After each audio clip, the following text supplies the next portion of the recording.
Sam got fired and then got rehired. It's a Steve Jobs story, really. This week on the Shameless Podcast. And they said, hey, we think you are a terrible leader. You're not listening to us. You're not leading us well. And we don't want you to be CEO anymore. I realized that I don't need to be CEO to lead.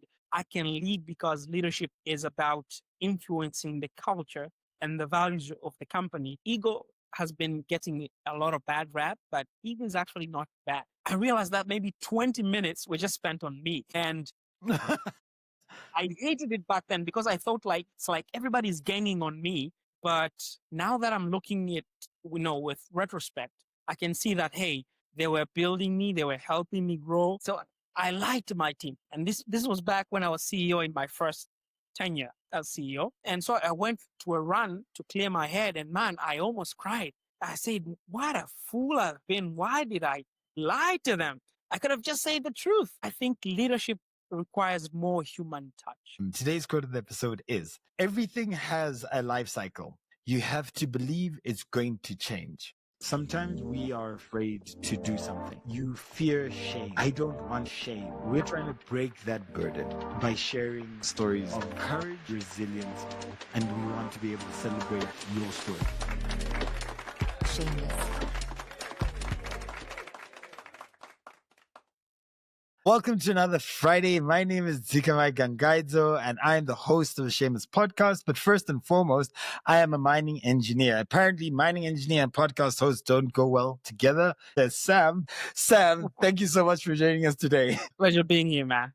Pleasure being here. So the crazy thing about what we're going to talk about today is really a lot of people probably wonder sort of why so many tech teams are able to build products. But then the really great tech teams build cultures. And really, when you think about Apple, it's an experience that you're thinking about. It's a group of people building things in an experience. And at the end of the day, I guess within the code, with every line of code lies the reflection of the people behind it, the culture behind the developers, the culture behind the leadership. And in today's lesson, we want to really talk about from code to culture, the leadership lessons hidden in software development. And even though you might not be a software developer, the real essence of all of this is in technical spaces, leadership might be wrapped in maybe something that looks a bit different. And even to be able to get the most out of some technical individuals, you have to be more inept and more aware about certain other things. And so today's discussion with Sam is really trying to unpack that and really trying to make sure that we talk about building a culture, building a company, a group of people, team where culture becomes really part of your DNA. And for no better reason, we thought Sam was going to be the best person to have that discussion. And I mean, Sam, you did get fired as a CEO, and we're going to get to that. So for the listeners, you might need to just wait out. They might need to just hold on a bit longer to hear why Sam got fired and then got rehired. It's a Steve Jobs story, really, if I have to think about it myself. So Sam, if you could please do us a favor and really introduce yourself, I really think it'd be great for the guys. All right. So the full name is Samson, but people just usually call me Sam. I'm Samson Genya. I was actually born in the Serengeti. So if you've ever heard of the Serengeti, that's where I was born in. That's where I grew up. That's where I did my primary school, before joining a secondary school in a boarding in another region of the country. When I was a sophomore, when I was my second year of my 4-year bachelor degree, me and 3 other guys co-founded EndlessThink, a software company that is now based in Dar es Salaam, Tanzania. This December, we are celebrating 11 years of the company. Damn. Man, I can't believe the fact that we started in a dorm room just 11 years ago. We shook hands and said, hey, we're doing this. And now it's 11 years. But we have had so much lessons, so much painful lessons, some of them, so much cheerful, joyful lessons, which I am glad that I'm here in Shameless Podcast to be shameless about them and share my story so that maybe people can take a lesson or two and apply them in their leadership life as well. And so a question around the company itself. So EndlessThink, what does it do? I mean, what do you do? All right. When we started we were envisioning ourselves to be the Facebook of Africa. We were envisioning ourselves in the hands of millions of Africans all across the continent. And so we wanted to build products that will be used by millions and millions of people. Part of those lessons that we learned along the way showed us that sometimes you might have a great idea, a great tech product, but the market is not ready for it.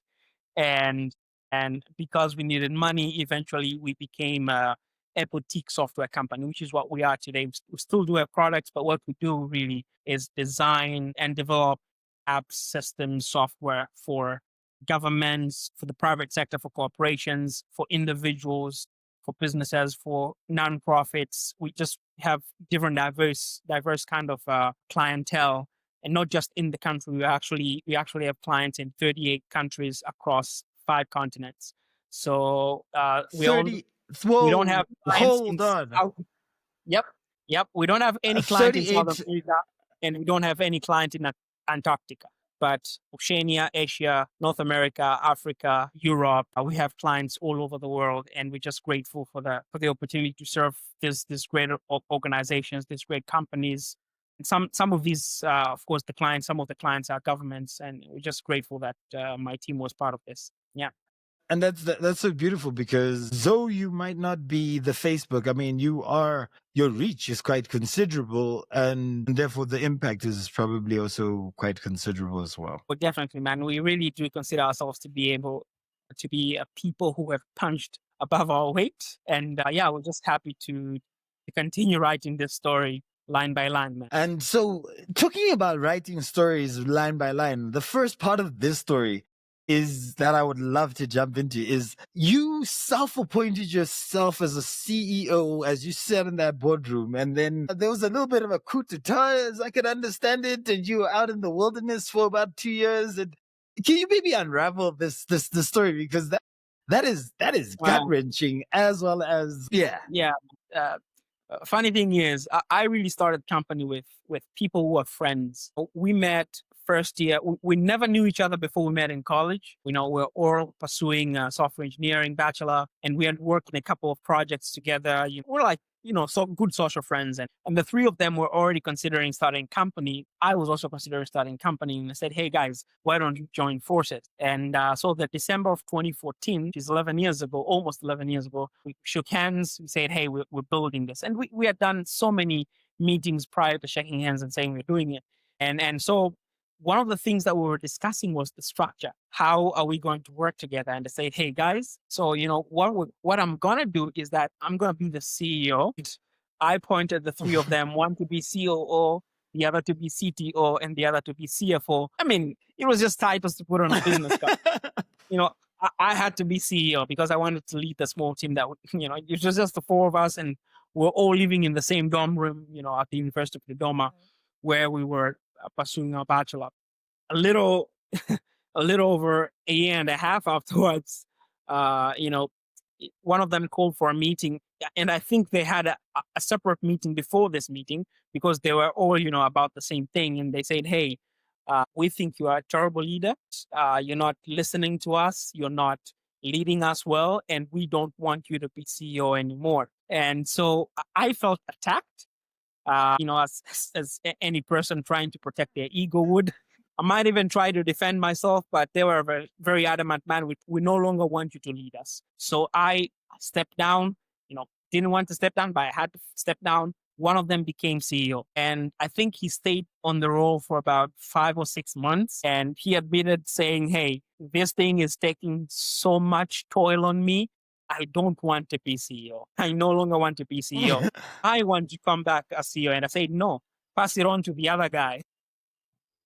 Wait, but why didn't you want to be a CEO then? So immediately after immediately after I stepped down, I started writing these articles, and you can find them in my Medium account. And I called the series of this article, it was 6 articles. I called them Not CEO. And in those articles, I was sharing all the leadership lessons that I had as CEO, but now I'm no longer CEO. I was writing 1 article a week, and at the end of the 6 weeks, I realized that, hey, I'm actually approaching this in a bad way because I wanted to be CEO to lead. And I realized that I don't need to be CEO to lead. I can lead because leadership is about influencing the culture and the values of the company, and said, hey, I'm going to just be the position that I'm in. And if somebody else wants to be CEO, they can be CEO. And so when it came around, the guy was too tired to continue being CEO. I say, hey, just pass it out along to the other friend. He also stepped into the position. The fire was too much, and he said, man, I don't want to be CEO anymore. Do you want to come back to your position? And I said, okay, now I'm good. Now I'm actually willing to come back because I had learned that leadership was not about my way or the highway. It wasn't about acting like I know more than everybody else, but about really listening to people, about building a culture that others who are joining the team can adopt, about getting things done in a way that everybody feels like, hey, we're involved, we are owners of this thing, we're responsible for the growth and profit of the company, and we're actually sharing in the success. It's not about the leader who might be even seen more than the rest, but even if I'm the one going to take meetings with these government officials and ministers and other CEOs, it's about the team behind me that is actually making everything work. And after I had learned those lessons, I think I was ready to come back and into the role, which I've, been serving until now. Yeah. So then I've got a question. I've got a question about the ego. And because the ego is a beautiful thing, because sometimes you don't even realize you've got an ego until you are humbled, right? So how do you think that your ego has changed over time, especially in lieu of this sort of example here? Did you find how did you feel around your ego? Yeah, so I almost usually tell people, and every Monday, me and the team at the office, we sit down and we take turns. Everybody shares something to learn, and I think just 2 years ago, 2023, it was my turn, and I was telling people that ego has been getting a lot of bad rap, but ego is actually not bad because it's ego that gives people ambition, gives people a push to actually go after things because they believe that I can do it. It just becomes bad when it leads people. So it's good to have ego as long as it doesn't lead you. Let it drive. Let me explain. Let me break it down. So you have ego. It gives you this great confidence that, hey, I'm the man, or maybe if you're a lady, I'm the woman. I can get shit done. I can get things done. And that's actually a good thing because when you're a software engineer or whether you're doing anything else, you do need that confidence that, hey, I have these skills, especially if you're not deceiving yourself. I have these skills. I can attack this problem. I can solve it.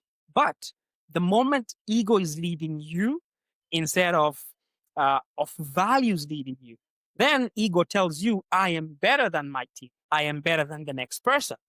While when values are leading you, you can say, hey, I'm actually a really good coder. But my friend Karim is also a really good coder. And my friend Elias is a really good designer. And my friend Alukundo is a really good backend developer. You can see the strengths of people without hurting your own confidence. So it's about maximizing your strength and seeing how others and their strength are actually complementing you in your weakness. So I think that's kind of the lesson that I learned through this process. Yeah. And so when you then were not the leader anymore, you said that you don't need to be the CEO in order to lead. In terms of your mindset, how do you then how do you build the resilience of being a leader, then now being a sort of a worker, but at the same time a subordinate, right? But then at the same time being able to deliver. But surely that must take a lot of gymnastics in the brain, number one, but also a mindset shift around how you look at yourself in context to the environment around you. Yeah, I think a great part of this is, and this is something that I learned from another leader just along that time, because that feedback that you have been a bad leader made me want to study leadership. And so, you get the likes of Maxwell, who are kind of prominent in that leadership space. But I found this one man called Greg Johnson, and he constantly reminds leaders that leadership is about the character that you have, not even about the position. And one of the main things that he says as something that you can see as an indicator of a good future leader is their teachability. Because teachability allows you to accept criticism, accept people's feedback, and seeing them as tools to help you grow. So what I did was I said, hey, I'm challenging myself. These are people that I was leading yesterday. I was actually just leading them a few hours ago, but now I have to report to them, you know? But I'm going to be, I'm part of the, and I think I must be honest that the fact that I was also the owner of the company in terms of shareholder might have helped. It really gave me like Okay. a smooth thing that, hey, you're part of owner of this. You want it to succeed. And if success means you're not the CEO, it's okay. Go for it. But I said, hey, I'm going to get this feedback of people that whatever it is they're telling me, I'm going to report them. So we used to have like 30-minute meetings every Monday where the first order of business every single Monday was I had to report what I did last week, what I pushed, have I broke any clients, have I delivered on my items, and they would grill me.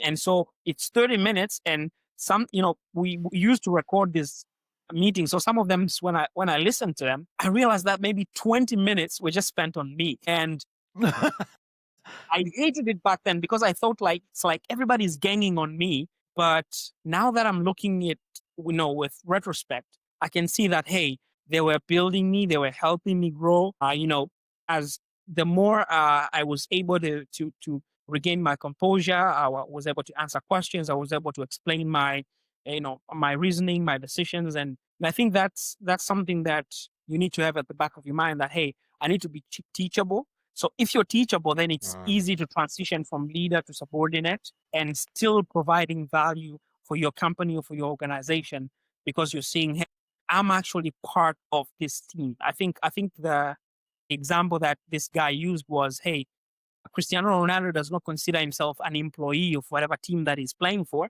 He's considering himself a player of that team. And whether or not he has the captain's band, he knows that my contribution is necessary for the whole team to win. And that's how you need to see it.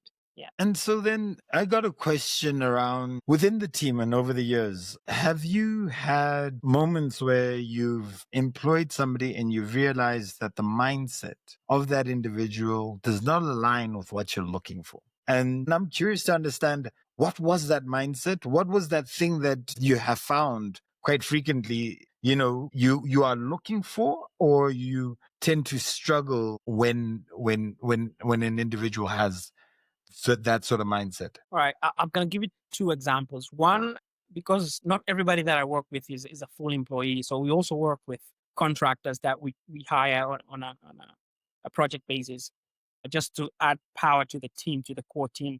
So one contractor that, and she's really, really good at what she does. It's just that she never wakes up on time. Like she just wakes up at 10 and that's just a normal thing for her. And so with her, I had to ask myself, hey, and I'm a person that really values time. I value punctuality. I value time because I see it as a way to communicate that you value other people as well. So if we have a meeting and you arrive late, my go-to thinking is that you don't respect my time. You don't respect me. And with her, I had to say, okay, what's going on here? Is she just straight up lazy, or could it be something deeper? And what I realize is, we have we're different people. I'm a very much a morning person. I wake up 4 a.m. 4 a.m. I'm up. I'm already into something. And she just delivers great stuff, but later during the day, in the middle of the night. It might be, I don't know, 10 a.m., 10 p.m. And she's pushing code. She's sending you designs and you're like, okay, what are you doing now? But she's active about that out. And I said, okay, you know what? I'm going to respect the design that she has. And I'm going to give her leeway in this space because as much as I hate people who can't attend my 8 a.m. meeting, it's okay. I'm just going to have to sacrifice and maybe catch her up about what we discussed and just align with what she's doing because she's not doing this intentionally. She's just wired differently. Right? And that was okay with me. Another was somebody that I actually hired. I had worked with them. They were actually working for a good friend of mine in their company. They eventually decided to leave and started their own thing, and then that didn't work out. And I was looking for somebody with their skills. And I said, hey, why don't you come join my team? I already knew what he could deliver. And so that was a very easy interview for me to do, which looking back was a terrible thing. I should have interviewed in line with our values. I was only looking at his skills, which, to be honest, top notch, terrible values. Like that guy, he does not keep his word. He will tell you that, hey, I'm pushing this thing out later today. Later today turns into tomorrow. Tomorrow turns into, another excuse. And he might take 2 weeks. Now, at the end of those 2 weeks, you will get very clean code that you will be very happy to see, very few bugs, if ever, but it'll be 2 weeks, it'll be 3 weeks. And, we work for clients. And when I communicate to a client that, hey, this project of yours is going to take a month, it's going to take 6 months. And then I have somebody that just waits for motivation, which I understand, but you might find him playing games at the office. And he's like, hey, boss, I'm going to do it. Don't worry. He gets there on time, but plays games. And then he would start, we had like a bullpen open office kind of situation. So he would start talking to everybody about conspiracy theories. And, he's a great talker, so he would grab everybody's attention. And I said, okay, you know what? I respect his skills, but I got to let this man go because now he's dragging everybody's productivity down. And hey, you want to talk about conspiracy theories, wait for 5 p.m. and, go get a drink or food and then just talk over there, not here at the office. So eventually I had to let him go. That did not work. That did not work, man. That did not work. There was no way to make it work because he doesn't work. He doesn't want anyone else to work. He just wants to talk. He wants to play. He would give you excuses from here to tomorrow. It just doesn't work. Really good guy in terms of skills, but just a terrible man in terms of values. You just need somebody to constantly supervise him to work. Yeah, no. And the kind of culture that I want at my company is where you actually get to a point where you can just read, Notion and know what to do and just do it yourself. I don't want to be the guy, behind your neck asking you, hey, have you done this? Have you done that? Report to me every 3 minutes. I don't want to do that. So I've got a question about how you then built this idea of your leadership style as well as the culture that you're looking to build. Was it a function of sort of experiences that you had? I mean, you talk about this particular individual and, you were like, I don't want to micromanage is what I heard. And you want a place where people are self-motivated. How did you develop that understanding or that knowledge that is the culture that you're looking for? So, and again, this is a lesson that I pulled from books, from people, from my brother. But what I did realize is that I prefer people who value their work. And I think micromanaging has a way of demoralizing people because it might get you results on the short term. I'm not going to argue with it, to be honest. If you micromanage people, you might see really good positive results on the short term. But on the long term, individuals' desire and micromanagement is the opposite of it. They might even be happy that they're reporting that they're pushing this, they're pushing that, they're delivering on this, but eventually they feel like you're suffocating them slowly. And because they feel that without even them knowing, they become demoralized and their productivity dips. And that was a hard lesson for me because every year we used to take interns as a way to, just give back to the community. We will train them as well as some of them have actually ended up working for me at the company. And interns would come, these kids, most of them didn't know anything about the programming or software or anything. We would take great deal of time because every senior person in my team would be having one intern under them, train them, track them, everything to get them ready. And what we were seeing was there was this particular director that he had a family thing and he had to travel to a different region, and his intern had as much free time as possible because the actual boss for him was not there. But because the guy had set up his system so well, the intern was still delivering. And I took that as a case study and say, hey, what's happening here? And I realized, hey, it's the fact that they're seeing that they're free to actually do the job without the micromanagement. And I said, okay, let me try to implement this. and I was seeing very positive results. People they saw more ownership in the projects that they were doing because, I was giving them freedom with design, with the way with what algorithms to use, with what approach to take, with what module to start with. And that slowly gave me a realization that, hey, this might be the best way to lead, because as long as we're actually in agreement about what we want to do and you're actually good at your job, why must I tell you how to do it?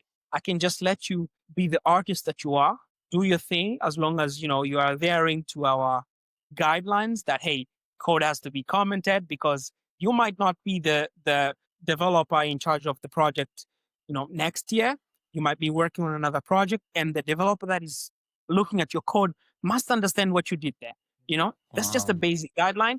So if you are there to that guideline, man, do your thing.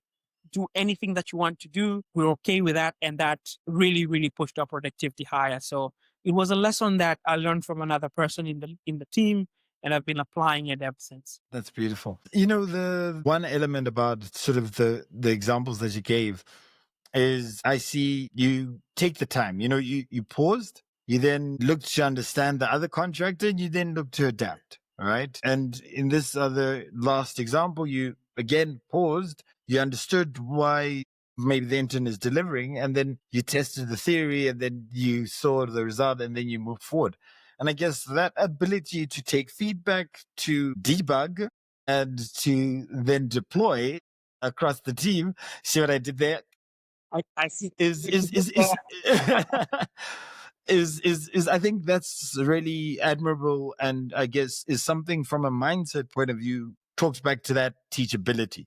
So if you're open-minded, you're teachable, you're looking to absorb, the likelihood is that you've got the right mindset to be able to adapt, grow, and contribute positively. Yeah. But when we now talk about innovation and how you build innovative teams, I'm very curious if you have identified something over and beyond maybe the freedom and the ownership that really fosters the ability for somebody to be innovative, to push boundaries, to bring solutions that might not necessarily be quite mainstream into the business, or could be very different just for your business. It might be common elsewhere. But how do you foster a culture where you are trying to maintain guidelines, but be innovative? That means disrupting your own guidelines. Great question. So 2 or 3 things. One is, the very first year that we started software engineering, a bachelor, there's this like a classic textbook that I think every software course usually uses. It's a book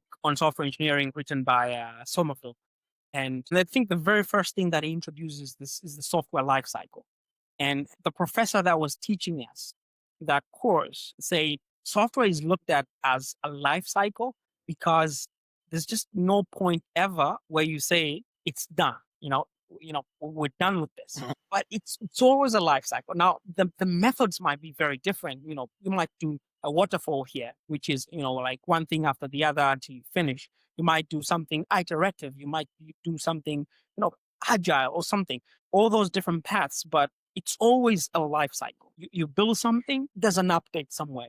Or there's something that you're removing. There's something that you're adding. Technology changes. You're building something and suddenly there's AI. Suddenly there's this. So you must be able to think well. So he constantly told us that software engineering is really a way of thinking. And that way of thinking is saying, hey, I woke up today. Is there something better? Or is there a better way of delivering what I delivered yesterday? And so that brings me to my second lesson. So those Monday sessions where one person would share anything, we have had very crazy things that people share. One person actually came and talked to us walked us through how a carburetor of a car works. I'm like, okay, we're a software company. Why would you do that? But, that's the kind of freedom that people have. They can teach us anything. At the end of it, they get to tell us that, I think this is good because A, B, C, E. People only have like 17 minutes to share their thing. So that Monday session has opened us to a whole world of different kinds of thinking. People have told us about how to write, about cars, about diseases, about, I don't know, the human heart. Somebody taught us about I think it was a potassium sodium pump in a human body. Turns out, potassium and sodium have to be at a particular ratio for you to continue being alive. I didn't know until that day. And I think all I these didn't know different, until today. yeah, that's exactly the thing. So all those elements were giving people freedoms to think. And so on Friday, everybody has like a block of time. And this is something that I started like about maybe 4 years now. On Friday afternoon, you have like 2 hours. It's okay not to work on any project. You can just take the time to think about anything. You could be thinking about how to improve our products. You could be thinking about how to improve something that somebody else has done. You could be thinking about just something new altogether. And that's actually okay. And that might be something that you might send an email to everybody, or maybe just write it in Slack that, hey guys, what do you guys think about this? And all these are things that have gone to improve so much of our processes to the point that some of the things that we do today, it's interns that told us through their Friday afternoon sessions. We take feedback from everybody because we want to be able to say, hey, we're learning, we are a software company. So technically we must stay at the front of the technological drive and innovational drive. We can't be caught lagging behind. We must be learning this thing. So when AI was just becoming a thing, 5-6 years ago, we were looking into AI. We were saying, hey, where is this going to go?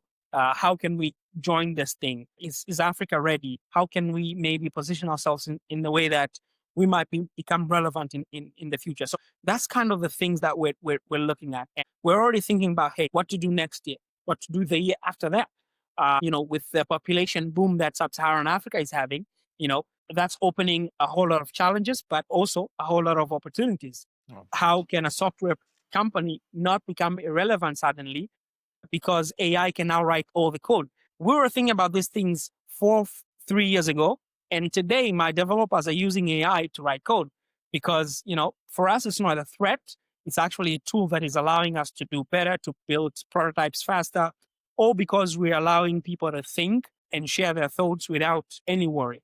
Yeah. And so then maybe to jump away a little bit away from the leadership thing, really curious as to how you've seen over and beyond like code going faster. How do you see sort of AI and coding sort of working together? Do you see that as developers need to learn different skills, or everyone is going to be a ML developer at some point and you get rid of all these other people because you've got agents that are going to just do everything and they're all reading your mind and, they plugged into your Facebook.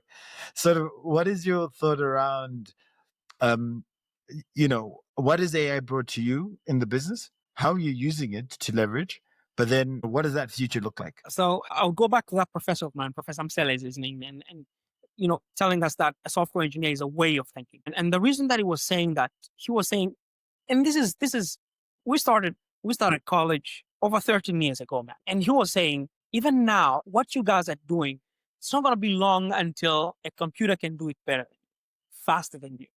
But there's a way of thinking that only a human being can do. And the example that he would give was of a farmer. He says, hey, a farmer is actually a way of thinking. It's not the actual person who has a handhold. Because if you only have a handhold, then you are a handhold farmer, but you're not a farmer. If you are a farmer, a hoe is a tool to help you farm. So when the plow comes, you might need to learn how to drive a plow. But because you're a farmer and that's your way of thinking, you adapt to the plow. And now you can farm better.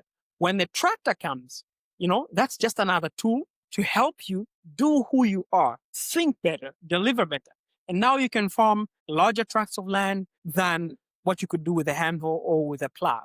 And even beyond the tractor, there's combined harvester and big machineries that help farmers who now farm, maybe tens of thousands of pieces of land. So that's kind of the same mindset that I'm bringing to software development, in that AI is a tool. Now, it does require you to learn new skills. Prompt engineering is now a skill. Now, that's a skill that I can learn. That's a skill that somebody who is a medical doctor can learn. To be honest, that skill does not mean that only I can learn. That's just a skill. If it's a tractor, the fact that this person has never had a handhold doesn't mean that they can't learn how to drive a tractor. The Attractive. Fair track enough. by its own opens opportunities for many more people. So prompt engineering is a skill. ML engineering is a skill.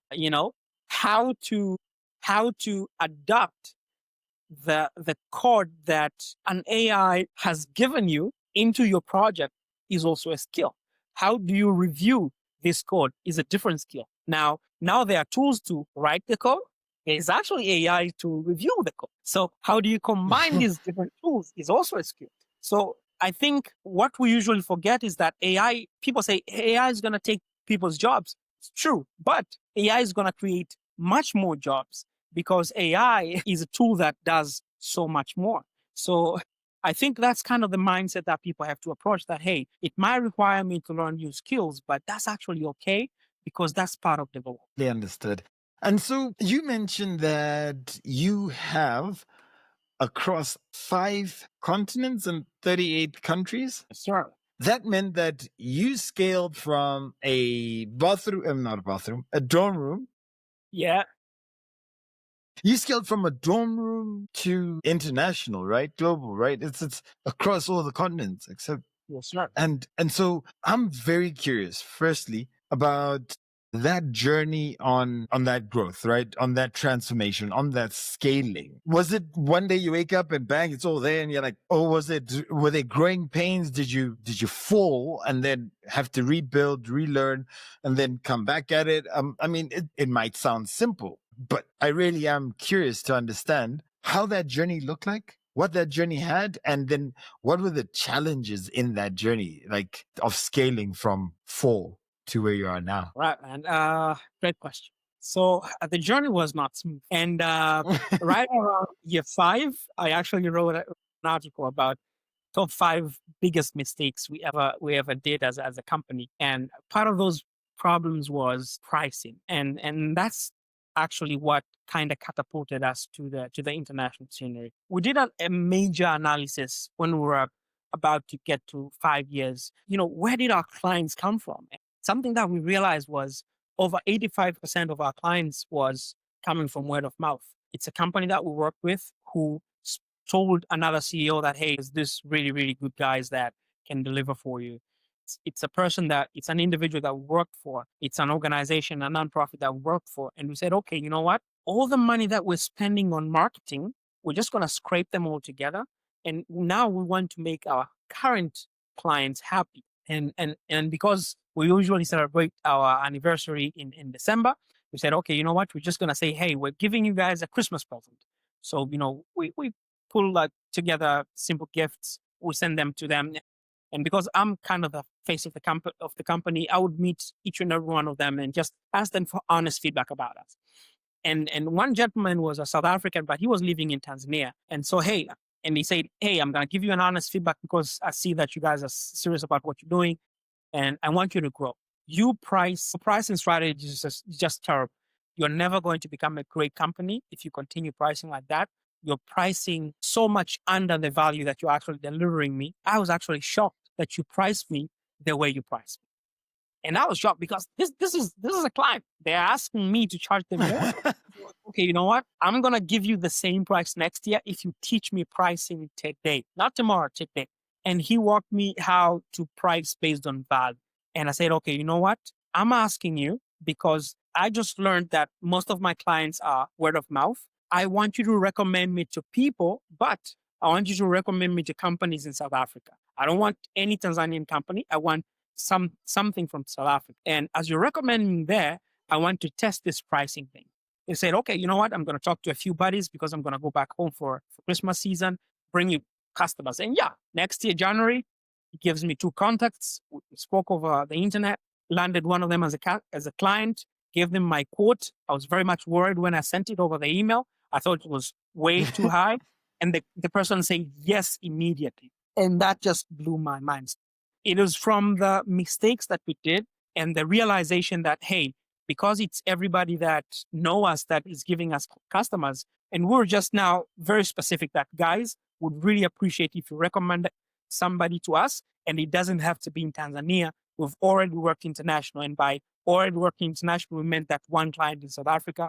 And so somebody gave us a client in Canada, Somebody gave us a client in Portugal. Somebody gave us a client in Australia. And then the Chinese embassy here became our client because we did great work for them. They gave us clients in China. It just kept growing from then. So now the Canadian client, we had a very great script that we had written. And I so wish that I had AI back then. So that, all the scripts would be written. But we had created the script that once we deliver the job to you, we send you that email. And it was really, really nice. We would praise you. We thank you for the opportunity. And we asked you to copy a particular snippet of that thing and just send it to your friends. And that thing was very, very convincing that, hey, if anybody reads it, they would want to work for us. So immediately we'll be, getting interest. And then, it kept ballooning, and that's how we grew. Yeah. And then talking about the lessons of building the team and maintaining the culture, especially when you have, maybe, like you said, you got a core group of people, but then you also bring in contractors to give yourself that little bit of a boost. Yeah. How do you then foster the team as it grows, as you've got contractors, as you've got employees, surely there's a bit of tension there. There's a bit of learning. It's in and of itself, getting clients is difficult, but then building the team, building the culture as you scale, as it moves, the pace that it moves, those are two very different sides of a coin. So now turning it back into the business, how did you scale that? So we soon realized that 4 people is not enough. And that was a very quick lesson, because when we started the company, we're still students. We still had exams. We still had coursework. So that was very hard to juggle. And all our parents were worried that we're going to drop out. So everybody had to promise their parent that, hey, we're not dropping out. We just started the company, but we're going to graduate. And so every parent was very happy when we graduated. They did not believe that we were going to graduate. So we graduated, moved the company to Dar es Salaam, which is the largest city in Tanzania. As we're building the team, we realized that, hey, 4 people is not enough. We started hiring, and then there was so much friction because the 4 of us already had built like a good synergy. This new person is becoming a problem. Suddenly you have a contractor. They also have different values. Eventually, we had to sit down as a company and say, hey, what are our values as a company? What are the things that, we want to guide us? And that was a very much a team effort. It was not a me effort. It was a team effort. And we said, hey, we realized that all of us really value fitness very strangely. And now fitness has nothing to do with software, to be honest. But all of us were very conscious about our health. A few of us would even go and run together. Me and another dude, who originally was a CTO. He eventually became the CEO after me, before stepping down. So we're very much conscious about that. And so, we said, okay, you know what? We're going to build a company where we actually value about people's health. And that might mean that one of the benefits that we will provide is, hey, we're going to take care of your health care. We're very conscious about health, and this matters to us. We want you to be healthy. We're never going to overwork anyone. This matters to us. And we said, okay, turns out everybody really cares about family. Family has nothing to do with software. But hey, everybody, their parents, their siblings, back then, none of us were married. Family really matters. And so, okay, you know what? We want to build a company that your father or your mother is going to be proud that you're working for, to the point that when you get married, your spouse is going to say, hey, I'm happy that my wife is working there. I'm happy that my husband is working there. So that means that, there's a balance. You get back home early. We're not going to ask you to work until midnight. That means that, your time off is respected. We're not going to call you at midnight and say, hey, we really, really need you to push this core. We would rather tell the client that this is going to take longer, but we want to respect people, And so it was those small things that, because we really just asked everybody to say, hey, what really matters to you? And once those things came together, it was easy to align on what values matters for us. And once we aligned on those values, we said, okay, you know what? This is what we're going to do. Yeah, I remember there was a time that our offices was in the central business district here, like the city center of Dar es Salaam. And one of our people was living very far. So he would need to get through 2 public transportation. He would spend maybe 2.5 hours or 3 hours to just get to the office, and then 3 hours back. And we said, okay, you know what? This is not something that is in line with our values. What do we do? And we said, okay, honest conversation. Are you going to get married this year? And he said, no. Are you going to get married this year? So everybody in the team, turns out nobody was getting married that year. And so, okay, you know what we're going to do? We're going to rent a large house, like a massive house. The living room is going to be our offices. Everybody gets their own room, 0 commute time. Is everybody on board? Yes. We did that. We got this massive house. Everybody was just, you just wake up, you're at the office already. And of course, people's privacy is respected. You can still go out, you could still enjoy, you could leave and come back tomorrow, nobody cared. But at least nobody had to spend 3 hours on the traffic. And when the company had grown, we started giving people allowances for rent, so that now you can rent closer to the office, and then by this time we already had gone back to the office model. Everybody had their own home. So it's always those little things that you sit down and agree that, man, these are our values, and culture is always built over time, to be honest. So the new people, when they come, as long as they found values set, it's very easy for them to adapt, because then they understand the reasoning. They understand why health matters at the office. We're never going to force you to join the gym, but hey, if you want a gym membership, that's something that, is actually can be discussed. We're never going to tell you, hey, the CEO is going for a run. Do you want to join him? That's never going to be. You will see the CEO going to change, and he's going to go to his evening run. Or a few people do walks. They hate runs, but we actually care about your health. You tell us that you're sick, we actually take that seriously. We're never going to tell you, hey, you need to work. We'll delegate your stuff, take care of your health. If there's a family thing, maybe you have a wedding in your family, we're never going to tell you, hey, we want you here. No, we understand that if family matters to us, those are parts of things that happen in a family. Maybe your nephew is turning 12, and that's a big deal in your family. When we respect that. So once people understand the values that you're standing for and they see you live them, it's easy for the team to come together and slowly build a culture that everybody identifies with. That's beautiful. And I guess as a sort of how I've understood that is values are the foundations towards your culture. Your culture will take time, but as long as your values guide the approach through time, and that approach has to have a large level of empathy, you then are able to exercise the right level of alignment through the team, through the people, and that's how it then grows through time. That's right. Absolutely. That's right. That's actually very Beautiful. much right. Values drive culture. Culture might take time, but once it is set, it's very easy. You just continue now. And some of the things that I really want for any of the listeners, right, is that practical approach towards trying things, right? And so people might be in a small team, people might be in a large team. They might be the leader, they might not be the leader. But at the end of the day, it doesn't change their ability to get involved. And so the question to any of the listeners is, what is that value that you have as an individual? How then do you deliver that, or how do you work towards that? And how then do you exercise it? And if you once a week just try something towards a value, you maintain a level of consistency, level of compassion, and that might be the code towards a more healthy culture that sort of builds within that space and within that team. So that's a challenge to anybody who's listening. So I now have a quick fire round. And so I'm really going to try, and I always say this, I'm not going to give you any follow-up questions. I am just going to ask you a question. You're going to answer it, and I'm going to be like, wow. So the first one is there one leader who you look up to, whether it met them, not met them, who drives the way that you might think? It's deep, man. That's deep. Because it's also a lot of people. But if I must pick one, I want one. Yeah. It would be my actually the firstborn in our family. His name is Peter Bryan. He passed away 2 years back. This is actually his shirt.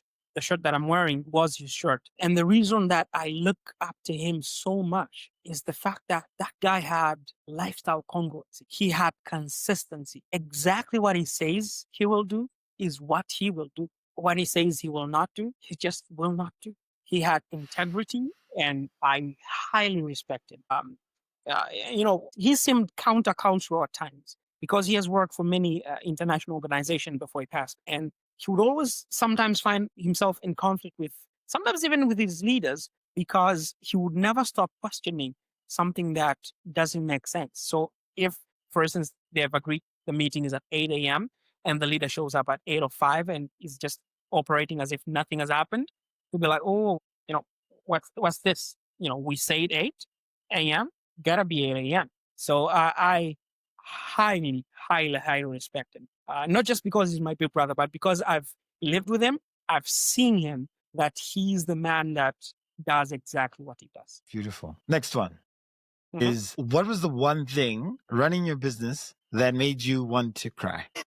Oh man, this Dude, I didn't say you cried. I just said you wanted to cry. So we don't know if you ended up crying or not. It's okay. It's fine.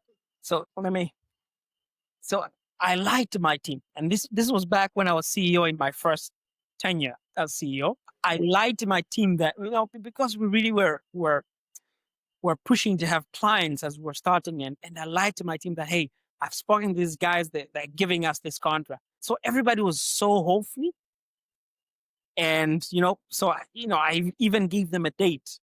I don't even know why I did it. So the date came, no clients. They started questioning me. And I think, looking back, I think that was one of the reasons that in the future they say that I'm a bad leader, because they might have clocked that probably this guy just has been lying to us. And now as they keep questioning me every day. Now, remember, because our headquarters is our dorm room, I see these guys when I wake up. I see these guys every time. They're questioning me every time. And so I went to a run to clear my head, and man, I almost cried. I said, what a fool I've been. Why did I lie to them? I could have just said the truth. And so, yeah, I nearly cried. I'm not going to say if I actually cried in real life, Yeah. I would not do that to this. Yeah.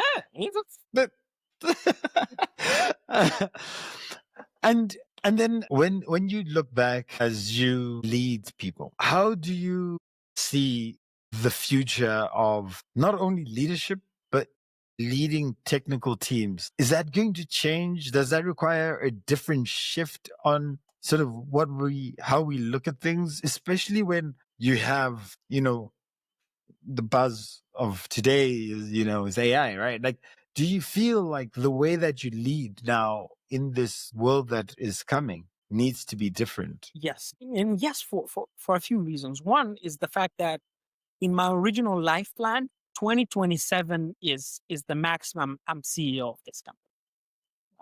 We'll see.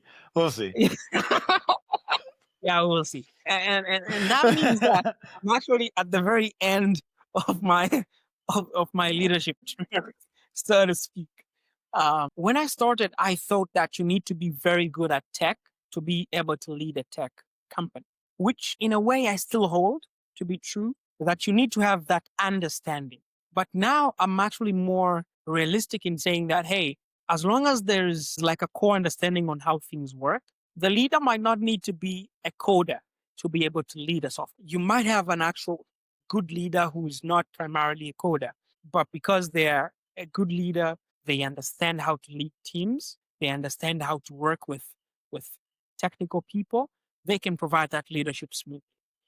Because I have seen it in pockets in terms of small projects, that sometimes the project manager was not a very technical person, but he could get things done. And that's actually a lesson that I had to learn the hard way. Going forward, especially in the future, as AI is becoming more advanced and technology is also changing very fast, I think leadership requires more human touch, because that's the element that technology cannot. AI might be able to execute so much things, to automate so much of what we do, but it is the human touch. It is the fact that I can understand that it's my top coder's daughter's birthday, that they need to arrive at the office a little bit later that day because they need to carry their daughter. They need to look them in the eye and tell you, Daddy loves you. That's the human touch. And I don't think that element of human touch is ever going to be replaced by any robot. Now, a robot may assemble a chair, a table, a car far better and far more efficient than ever any human being can do. But it is the human touch that is needed. Two is that leadership in the future will require artistry. And what do I mean by that? What I mean is, we're seeing AI already. It can design things. You can write, and AI can design things for you. But it takes an artist to imagine. And, you can apply this anywhere, even if you are, imagine like a doctor like Ben Carson. In Gifted Hands, he tells us about that time as, he's closing the tap of water. He immediately imagines that, hey, if we can stop the heart so that we stop the flow of blood, I can actually separate the twins. That imagination, because that's a spur of a moment, a human being can do it, a machine cannot. So it's that human element that will push a particular type of leader, a leader that can see his people for who they are, a leader who can imagine very well in their area of industry. That leader is going to be a very important leader in the future. And I think everybody, it doesn't matter your industry, become that leader. That's really interesting. And you reckon that, how do you learn that then? I mean, because then that becomes the question, right? Because you say that everyone can become that, but it sounds quite easy to say it. How then do we get there to that point where we learn that? All right. A loaded question. So thinking is something that you can learn, in that actually many people have done research on thinking, so think about books like Clear Thinking or Thinking Fast and Slow. All these books are distilling those tools. And because everybody has a brain, long before I knew that the books existed, what I did was, that's why I actually instituted that Friday afternoon session. What I did was say, hey, if I actually tell myself to sit down and think on a particular thing, ideas actually start to flow. So just think, become a great observer. And something else that I've learned that would be really good to help you think is that do something that you're not paid for at all, and do something that the world considers creative, but you just do it because that's something that you want to do. So for instance, I do poetry. I write poems. I perform poems. Sometimes they're a good hit. People do that a lot. Sometimes they don't land. But it's good. It's good because poetry and software or tech, they don't have anything together, but that forces me to learn something that is, it forces my brain to think. I try as much as possible to paint, and then I give my paintings away as gifts to people. Nobody pays me for them, but just go to art galleries, watch a cooking show, go talk to somebody that, maybe is selling hardware. You don't have any interest in hardware. Just go to a hardware store, ask them about their business, how they get clients. Just learn about things from other people, because all those small things helps your brain to think in multiple ways. So models that like system thinking or design thinking, learn those things. They help you to approach problems differently. And eventually that makes you a better thinker, a better person in imagination. And the more you imagine, because imagination now is a tool of the mind, it's better for you. And the last tool and this is something that I learned from my father, was he disses a lot movie adaptations of books. I don't agree with him fully. I sometimes watch movies that are based on books, but here's his reasoning. His reasoning was movies rob you with your imagination. When you read a book, assume a book like, I don't know, Lord of the Rings. When you read Lord of the Rings, your mind is forced to imagine, Sam or Frodo, or whoever. Whatever character author is describing that character, your mind is forced to imagine that character. But movies just present the character. You see how they look, you see their hair, you see their clothes. So he's saying, hey, movies are kind of dulling people down. And, I think he was just a father trying to push me to read more books, which is good.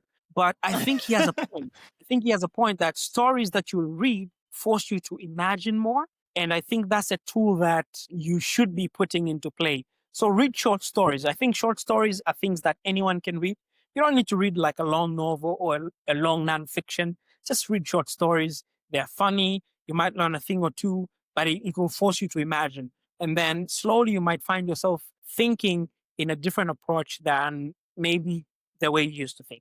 Yeah. And so, I love that. I love that whole aspect of that creativity of growing, of learning, of constantly wanting more. And that then really ties into the quote of the episode. And today's quote of the episode is, everything has a life cycle. You have to believe it's going to change. And the reason why this really talks to me, yes, fine, you're a software dev in a boutique software development company, but at the end of the day, that life cycle, not only applicable with products, with code, but also with the way that we lead and the way that we live life. And I guess we need to be grateful, happy to that brother who really beat you at the age of 10 at the gaming that resulted in you going, you know what, gaming is not for me, but I'm going to learn everything that it is to learn about computers. And then you started really building all of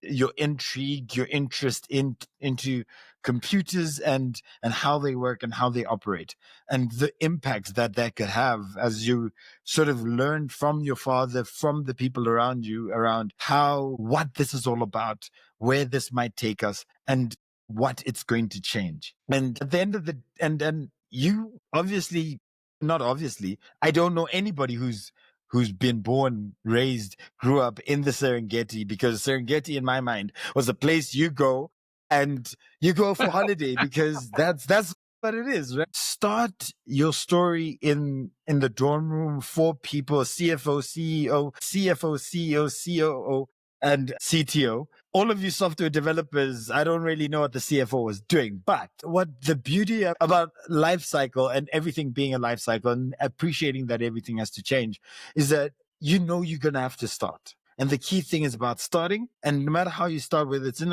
a dorm room, whether it is developing from that space and moving into a mansion in the middle of somewhere, and you're now in a bigger dorm room, but you're part of a company, exercising a level of empathy, that ability to change, the ability to know that things have a life cycle to it, and you start and stop and you grow over time.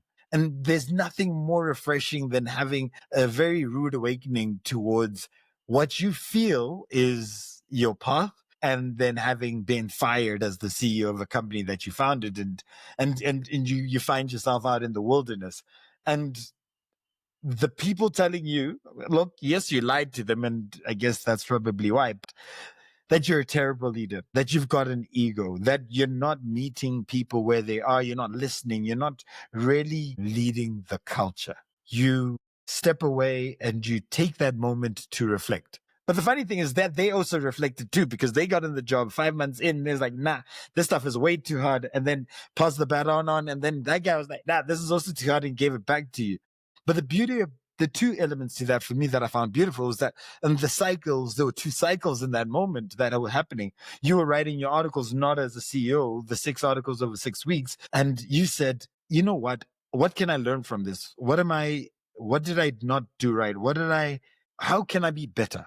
And whether it's through books, whether it's through people, whether it's through mentors, whether it's through the same colleagues, right? You found within that journey, as you wrote those articles, as you went through that, you don't need to be the CEO to lead. You need to be able to listen. You need to know values. You need to grow and be able to share success across the board. That ego needs to be there to drive the ambition, but it needs to really be, and it is bad when it's leading the person. And so that is where I understood within your story, where the notion of values really took the center stage. And that really helped galvanize, even though there's a cycle of change, the values are the consistent piece that allow for that cycle to really be and to frame being a software developer is not necessarily being a thing, it's a way of life. And it's a way that you can grow and ebb and flow with time. And really, the other side of the coin is the people that you worked with really learned that being a CEO is actually not that easy. And the grace that needs to be had and the appreciation across the board. And for me, what really that shows is everybody's running their own battle, running their own cycles, running their own life cycles, really. And they need to change and adapt and grow and appreciate. You need to learn and adapt, grow and appreciate. And within that, you need to align and realize where the values all meet so that you can go forward. And though you felt like a victim as they were telling you that you were really crap at your job, the reality was that you were probably really crap at your job and you just needed to Yeah, go through that life cycle to grow and change. it's actually true. And you took that lesson and you carried it within the team. Where you look at the contractor who wakes up at 10 a.m., even though you're a 4 a.m. person, you said, how do I get the most out of them? How do I manage, grow their life cycle and the way that they are and build the value that they can bring into the business? But more so than that, I am centered around my values and we can find synergies within the values to getting certain deliverables. But in some instances, you can't manage. If somebody's not dependable, somebody's not meeting deadlines, somebody you do not gain the level of trust that sits within the values, allows for you to make decisions that might be difficult, but they founded within a value system. And that's where that cycle of change really comes from. And I feel like everybody is running their little cycle. Everybody's got that little windows, that thing that like rotates. And we need to be able to appreciate that. And we need to be able to empathize with that. We need to be able to provide freedom, flexibility so that people can take ownership, just like the intern that you talked about when their senior dev went and left and they still were able to provide value, even though they didn't have the senior engineer with them. And I love your concept of Monday morning thoughts or Monday morning teaching, where people are able to contribute into a space and really drive innovation and let people feel like they're part of something. But even beyond that, giving people 2 hours on their Friday to be able to reflect and where feedback and inputs and really that's what you call culture really is driven and grown, because culture is typically something you talk about, but when you see it being acted upon is when you really know that you're driving innovation, you're driving inclusivity, you're driving diversity, and you're building, reviewing, play. And that is that cycle that we're really trying to go for. And the beauty about your growth and transformation is when you realize, oh my gosh, my pricing is wrong. I could charge these guys, I don't know how much, 10 times the amount. And you learned that skill. Yeah. You learned how to develop and grow that. And you also learned in that moment that the word of mouth, the ability to get references, the power of what the next person is able to provide and give to you, as long as you can give them the value that, and you share, say, similar values, then really it multiplies exponentially. And that goes to a testament to how you transformed your business from 4 people and to within Tanzania to 35 countries across 5 continents. 38 or 35? 38. And 38. Who's counting? And that is absolutely beautiful. And it's a testament to that ability to grow, the ability to leverage the networks, the ability to add value into people's lives. Yeah. And no more so value can be spoken about than Peter Bryan, your brother, big brother. Sure. Because I loved how you talked about the consistency, integrity, and the counterculture nature, because somebody who's able to speak their mind is always going to be somebody who people can depend upon, can learn from. And I hear a lot of the things that you talk about as a testament to some of the elements that really reflect within the empathy that you show, but in the empathy that I believe everybody needs to keep as a very key part of their cycle of learning, their cycle of growth, their cycle of constant change and development. And the last thing is probably one of the most important things, that values build culture, but culture can only be built over time. And through that time, you really need to exercise a large level of empathy in order to be able to align values across different stakeholders, different stakeholders, and largely very different types of people. Yes. And without that ability to be creative, be imaginative as to how you're going to crack that code, the ability for you to take a tech team and to get the most out of them is going to always be hampered with or without AI, because that human touch is going to be almost impossible for us to emulate, to replicate, to turn into an AI, because they might seem like it, but really that emotional connection is a value that we will never be able to build in a programmatic manner. But it is also what allows for us to constantly change. Samson, it's been an absolute pleasure having you today.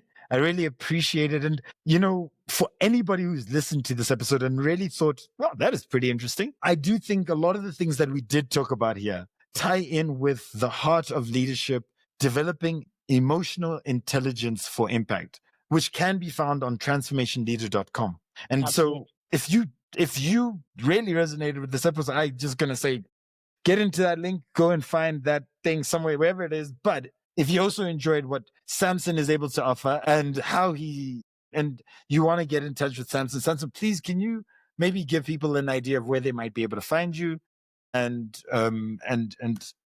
maybe even a word of, to wrap this whole episode up? Well, man, you've really summed up the episode well. Just look at me on LinkedIn. It's where I prefer connecting with people. I use my own names, Samson Genya. You'll see me there. But in case you're like a social media person, I just use my name everywhere: Instagram, X, Facebook, wherever. The old people social media, which is where I am. I'm not on TikTok yet, but if I ever do go, Eventually. it will be with me. Yeah. So yeah, just hey, follow me. Shoot me a message. There's no automation in my messages. I respond myself. I would love to hear about you or what you do wherever you are, and just get to learn how to see that we can partner, collaborate, and things like that. Yeah, Absolutely beautiful. And if there's one thing that we can learn from this, is that great leaders don't build systems. Great leaders build teams, build cultures, and from that point, you can build anything. Thank you so much, Samson, for joining us today, and I've really enjoyed the conversation. Me too, man. Cheers. This podcast is brought to you by Transformation Leader. You can follow us at www.t4leader.com.